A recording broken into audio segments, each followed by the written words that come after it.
আমি মুক্তিযোদ্ধা পরিবারের সন্তান। বাংলাদেশের ভাষা আন্দোলন থেকে মুক্তিযুদ্ধ আমার বাবার অবদান আমি জানি, দেশের মানুষ জানে।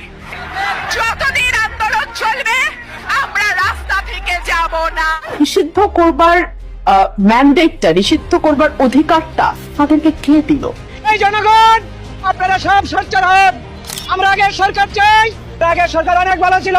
এবার আওয়ামী লীগ নিষেধের প্রতিবাদে সংসদ থেকে এবার রাজপথে রুমিন ফারহানার কঠিন হুঁশিয়ারি। সাম্প্রতিক সময়ে সংসদে আওয়ামী লীগ নিষিদ্ধের অবৈধ বিল পাশ করে বিএনপি। এরপর থেকেই সংসদে আওয়ামী লীগ নিষিদ্ধের প্রতিবাদ করে বিরোধী দল জামায়াত। এর পাশাপাশি সংসদে প্রতিবাদও করেন রুমিন ফারহানা। দেশটা কারো বাপের না।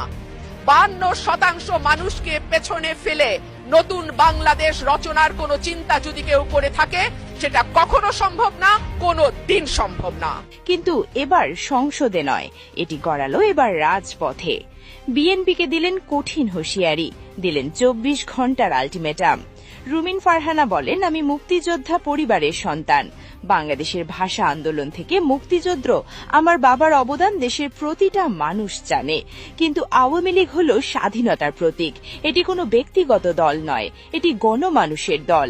আর এই গণমানুষের দলকে সংসদে অবৈধভাবে বিল পাশ করিয়ে নিষিদ্ধ করা হয়েছে। এটি বাংলাদেশের মানুষ ঘৃণা ভরে প্রত্যাখ্যান করেছে। আমি আজকে বিবেকের তাড়নায় আসতে বাধ্য হয়েছি। কিভাবে একটি স্বাধীনতার দলকে নিশ্চিহ্ন করার জন্য এমন একটি আত্মঘাতী সিদ্ধান্ত নেওয়া হয়েছে?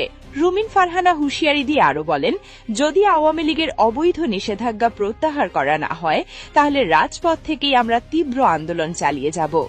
এটি কোনো দলের আন্দোলন না, এটি কোনো ব্যক্তির আন্দোলন না, এটি গণমানুষের আন্দোলন। বাংলাদেশের 17 কোটি মানুষ একদিকে, আর কিছু সুবিধাভোগী সরকারের কিছু লেজুর বৃত্তি করা মানুষ